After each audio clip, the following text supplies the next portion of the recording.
Welcome to my layout room for Bryce Falls HO.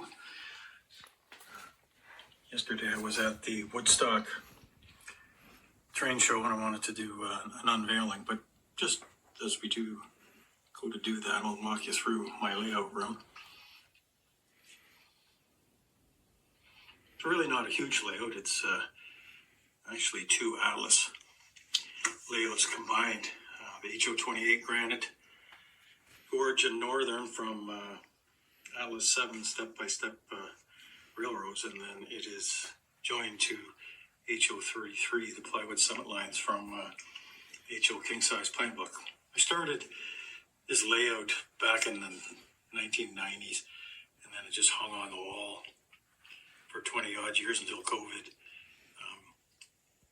which just basically track on it. So it became my COVID project. So I brought these two layouts together and it's joined by an additional module. And as you can see, it's still a work in progress. So everything is up and running. All turnouts are managed through Servos, through an Arduino attached to JMRI, and everything is run either through the DCS52 Zephyr Digitrax or through the computer and through my my Apple iPads or your phones, however you want to do it. But the whole entire layout can be run by additional throttles in digital devices. So this is a brief look at what I picked up at the Woodstock train show. I guess we could start before I get into the bags.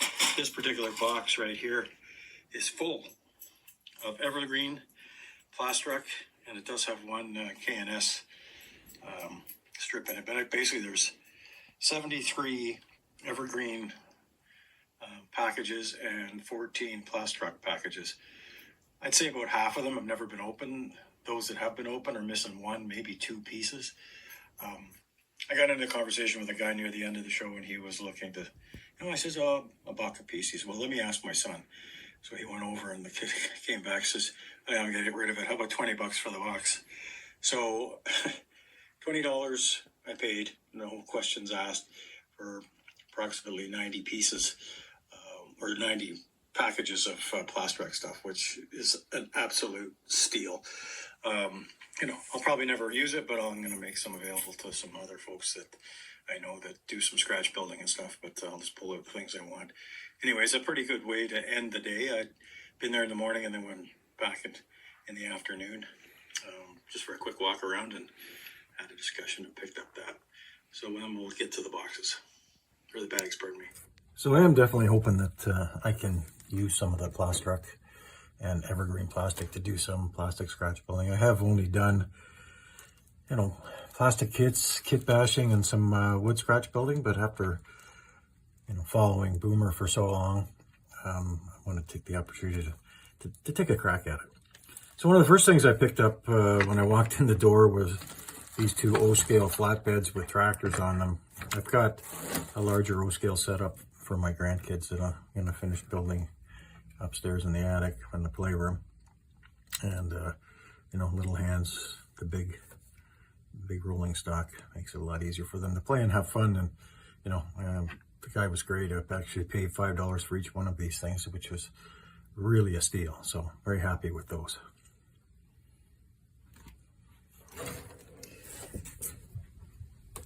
The next thing I got was from Pete's Trains. Nice guy, has got a shop in London, and I recommend anybody go out and have a look and see what he's got to offer. But I ended up picking up 3 hoppers for nickel plate road, all consecutive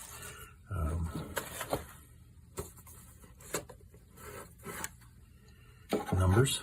Pretty happy with these. Ended up paying, I think, $25 for the 3 of them. And get KD couplers on them, and it'll make a nice addition to my little nickel plate train that I do run around my layout. I'm a fan. I've been a fan of nickel plate since I was a kid when I got a book that reveals the history of nickel plate. It's quite interesting. But anyway, very happy with those. Hadn't really intended to pick up any rolling stock when I went to the show, but you despite the fact there was a significant amount of O scale, even G and N scale there, and probably maybe a third was HO scale at the show.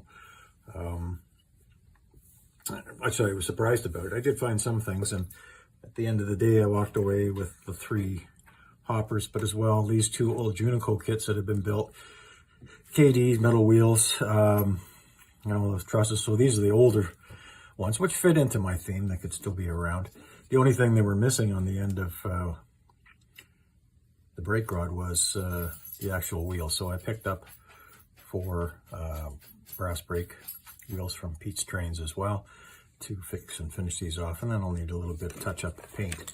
But generally speaking, very nice little cars with pretty decent detail on them. So I was happy with those. Same with this, and then again, obviously Canadian Pacific, which is basically what I model because of my history with my family. Several generations going back to 1913, working for Canadian Pacific. So great-grandfathers, grandfathers, great-uncles, etc. So you might have noticed a picture on the way in to the model room of, there's 2 pictures there of the 2816 on the wall. And that was my grandfather standing in front of it. That was in June 2003 in Woodstock when it did its first run out this way. We ended up actually in the cab because the engineer leaned out the window and asked my grandfather if he'd ever been on a steam engine, to which he replied, yeah, I actually ran this one. So he'd run it out of Lambton Yards in Toronto back in the day, along with the 2860 when it was out here as well. So it's kind of neat to have that history. So we got quite an interesting view of 2816 before its recent run. So that going back nearly 20 years. Now this is where things start to get a little interesting. So really I was out there looking for details, opportunities to get little things and bits and pieces. So there's a fellow there named Gary who he shows up. He sells some of his own stuff, plus he buys and sells estates. Always has great deals, always has good quality stuff. So I tend to get a fair amount of little bits and pieces from him. Anyway, picked up these 3 forklifts, $5. Little kits that need to be made, scale scenics, and they're all white metal castings. So happy with those. A fair number of Osborne kits, which I like. I use a fair amount of this stuff on my layout. So a set of ladders, some mileposts, baggage cart, some railway crossing bucks, some more ladders. Never have enough ladders. And I will say this bag that I'm going through right now here, I paid $20 for everything that's in here. So, you know, you look hard enough, you will find things. Little ITLA scale model shed, which will make a nice little addition to any spot on the layout.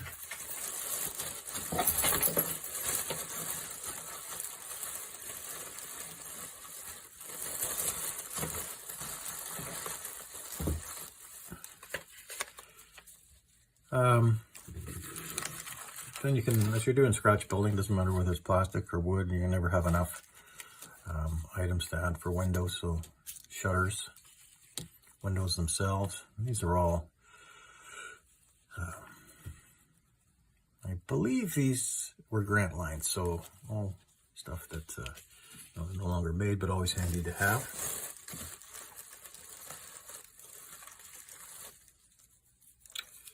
Some more windows from Campbell's.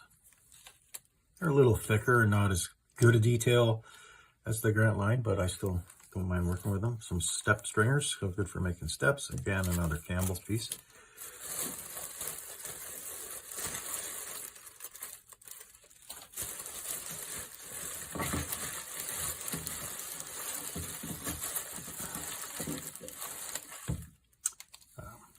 Pair of scalpels. Again, for $1. You never have enough knives around, so that's a great little piece. And then, obviously, before I picked up that box of evergreen and plastruck, I picked up a couple of pieces here. Some scale lumber from Northeastern Scale Models, always good. These are 2x4s, so good for doing some building. And then a couple, some channel. And then this is interesting. This is actually a stairway kit. So you have the outside stringers and then the steps. So easy enough. And they've got the grooves in here so you can build your own stairwells, which is kind of handy for small buildings.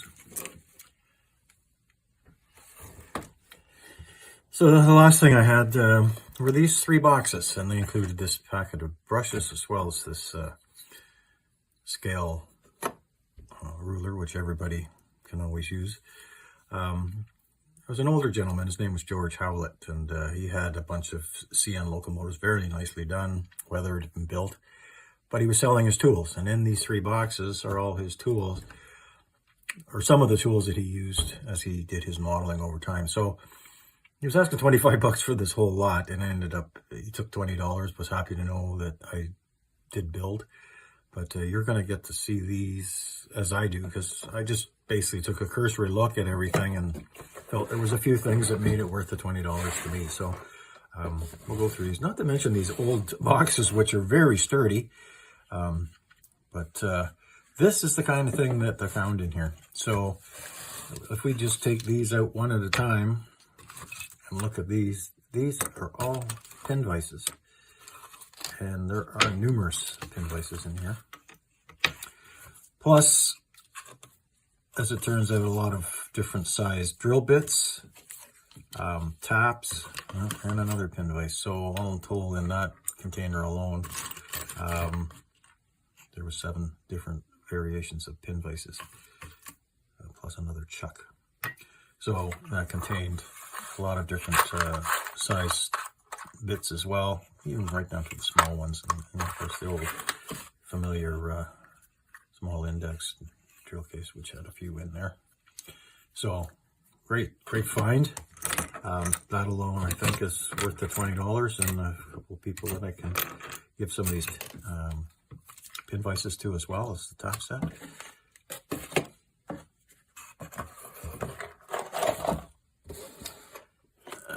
This box, yeah, so included an JMRI gauge for HO, and then a bunch of hardware, so machine screws, washers, smaller stuff. But again, in here we've got picks, files, small blades, drill bits, another pin vise, and a small ruler with inches, and then a table on the back side of it. So again, a homemade pick, but again, some more tools that can be handy. So hopefully I can help do this guy proud by using them appropriately and building the things that I would have built. So in the last box, again, we have a few more things in here. Again, more this particular instance, we've got some blades as well as some bits for woodwork for a Dremel. This container just contains a bunch of sunning pads, and then very small nut drivers, which will be helpful in working on my steam locomotives, as I didn't have anything small enough to do some of the bolts on the side rods and then the valve gear. So another great little pickup. So all in all, I think for $20, an absolute steal. Tools that will definitely be used and appreciated. So all in all, it was a great show. You know, I was surprised that they downsized. They were basically down to just the one building versus what they used to be, but I thought it was pretty good quality. I mean, prices are up on things, and I understand that. I mean, nobody should have to give away their material, but you know, with some of the quality, like, you know, $7 to $10 for a Tyco, not in the box kind of thing, that looks like it's been well loved. It's a lot of money to ask for that kind of piece. You know, the Tyco's in boxes, you know, some for collectors, it makes sense. But there are definitely bargains to be had if you take the time to walk around and chat with some of these guys. There's a lot of good guys that are looking to help model railroaders move along with what they're doing, versus just there strictly for the to make the dollar by flipping estates, etc. It's those guys, the older modelers, who are either downsizing or finishing off, that are worth having a conversation with. And you can learn a few things from them anyway, regardless of whether you actually make any sort of deal with them. So that part I really enjoy about the show. I think I said I ran into Dave Scott from Scott Rails, so always an entertaining character. I recommend that you watch his show. The guy is really into what he's doing and having a lot of fun. And I think everybody that joins him, even on his live feeds and everything, they have a lot of fun too. And I think that's what this hobby's about.